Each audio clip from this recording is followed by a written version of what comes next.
Okay, so it's draft night. Will Levis, quarterback, Kentucky, was supposed to go in the first round. In some mock drafts, he was even projected to go top 5.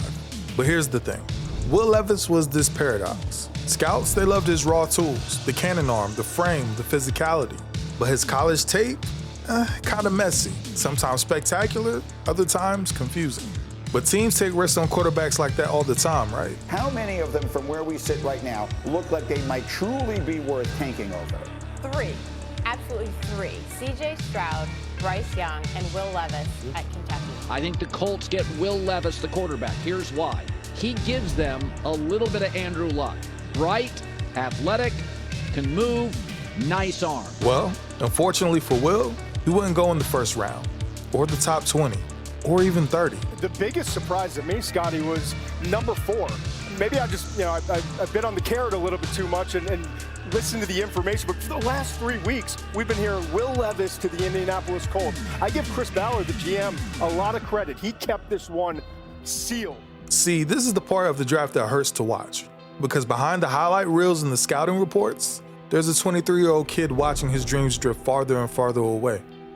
He would continue to fall until eventually his name was called at number 33. The Tennessee Titans select Will Levis, quarterback, Kentucky. When Tennessee drafted Will, the team, they were at a crossroads. Ryan Tannehill was still on the roster, but the end was near. The team had drafted Malik Willis the year before, but internal confidence in him was already kind of fading. Levis represented something different, a calculated swing at a long-term answer. Training camp buzzed with questions. Could Levis push Tannehill for the job? Would he even be QB2? Or would the Titans continue developing Willis?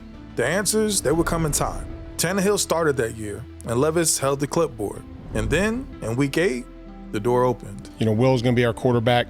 We're going to go with Will. We think that's the best opportunity for our football team right now, and see where he's at. I think Ryan will progress through here this week. I think and hopeful, to be a backup for us and prepare as a starter. But that's where we're at right now. Tannehill went down with an ankle injury. The Titans were struggling, 2-4. And just like that, the Will Levis era began. Everybody interested in the youngster out of the University of Kentucky making his debut not only as a starter, but in an NFL game. He's been inactive so far.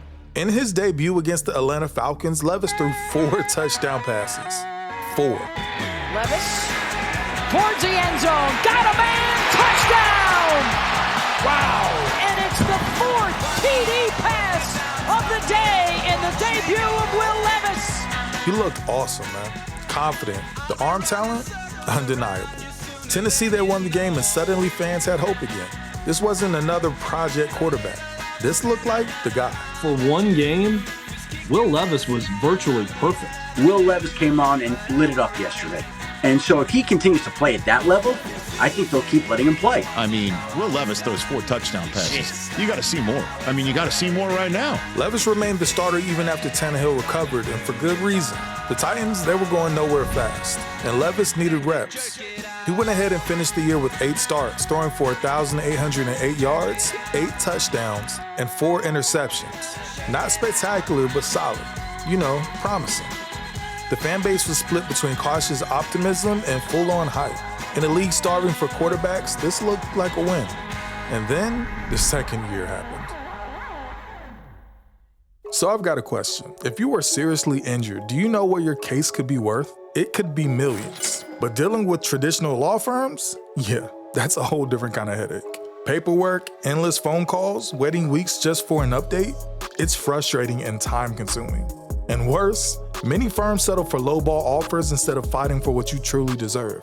That's where Morgan & Morgan come in. They're America's largest injury law firm with over 1,000 attorneys nationwide. And unlike other firms, they're built for the people, meaning they fight to get you the best possible results if you become their client. Just recently, they won $12 million in Florida, 34 times the highest insurance offer, and in Philly, $26 million, 40 times the initial offer. And the best part? You pay absolutely nothing unless you win. That's right, no upfront fees, no hidden costs, nothing. And starting your claim? It's really easy. You can click the link in the description or scan the QR code on the screen. You can submit everything in minutes, right on your phone. So if you've been seriously injured, your case could be worth millions. So don't wait, because your life could change in just a few clicks. You can start your claim today with Morgan & Morgan at www.forthepeople.com/ASC or scan the QR code now. The Tennessee Titans, one of the teams looking for a new coach. They have found their coach. They will hire Brian Callahan, the Bengals offensive coordinator since 2019. He takes over as the head coach of the Tennessee Titans, the replacement for Mike Vrabel. This really is a lifelong dream of mine to be standing at this podium in front of everybody here. To be this franchise's head coach is a great responsibility and an incredible honor. If year one was the honeymoon, year two was the reality check. The Titans entered the 2024 season with Levis as the unquestioned starter. Tannehill was gone, a new offensive coordinator was in, and the keys have been handed over. But right out the gate, something fell off. On 3rd down and 6, here they come. Gordon's coming. Levis gets wrapped up, flings it ahead. It's picked off. Tyreek Stevenson will give the Bears the lead on another defensive play. The offensive line struggled. The receiving core was inconsistent. Levis looked uncomfortable in the pocket. His mechanics, never pristine to begin with, began to unravel under pressure. Levis looking. Levis is sacked! Back at the 14, it's Will McDonald. 4th down. He held the ball too long, missed open receivers, made late throws, took bad sacks. I mean, it was bad. How frustrated are you with yourself that this team hasn't been able to get over the hump yet? Yeah, it's tough. I'm the quarterback of an 0-3 football team. That's not something that anyone ever wants to say. And then came the injuries. He played through it, but it was clear he wasn't right physically or mentally. The Titans lost 8 of their first 11 games. I mean, if you just look at those games, his decision-making was erratic. The confidence that once defined him, that was gone, and the season was pretty much done for. So, in Week 16, the team made a decision that many could see coming. Will Levis would be benched. And this is no surprise either. Hold the Mayo, as we said earlier. Will Levis to the bench. Mason Rudolph back in. The Will Levis experiment, as you've said, Chris, seems to be over. It's over for Will Levis as being the starting quarterback of the Tennessee Titans. They're going to bring somebody in next year. He's going to be the backup, and that'll be it. It was over, and it was over before it ever really got started. The Tennessee Titans select Cameron Ward, quarterback, Miami.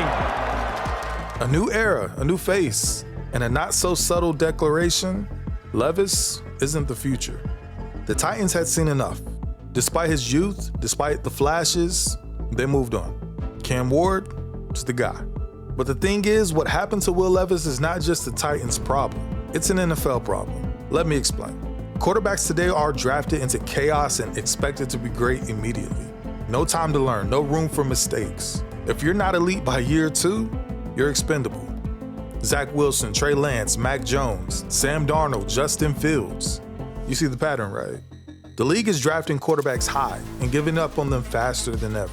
For example, Peyton Manning. His rookie year, 28 interceptions. 28. The Colts went 3-13. Playoffs? Don't talk about playoffs. He was a mess. Erratic, reckless, but he was given time because that's what development looks like. He learned, he improved, and he became one of the greatest quarterbacks in NFL history. Troy Aikman, winless in his rookie year.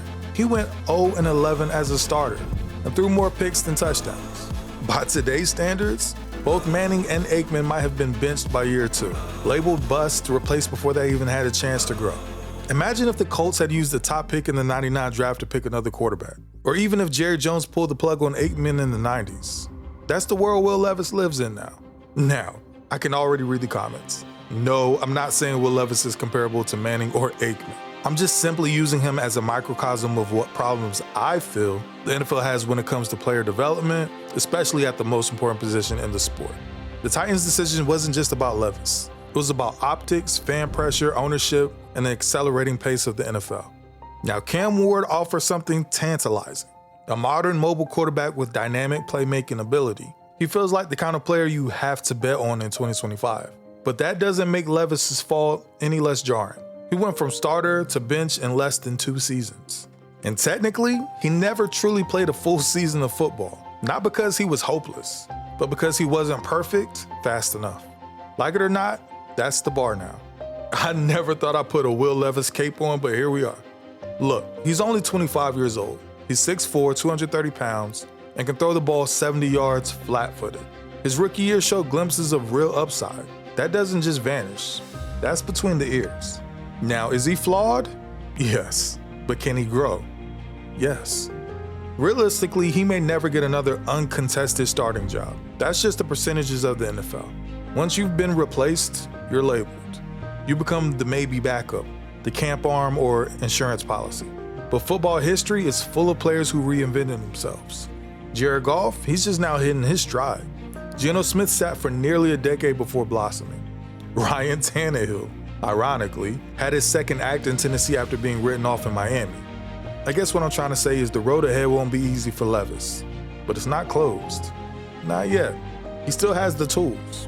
The question now is whether he can find the right place and the right moment to use them.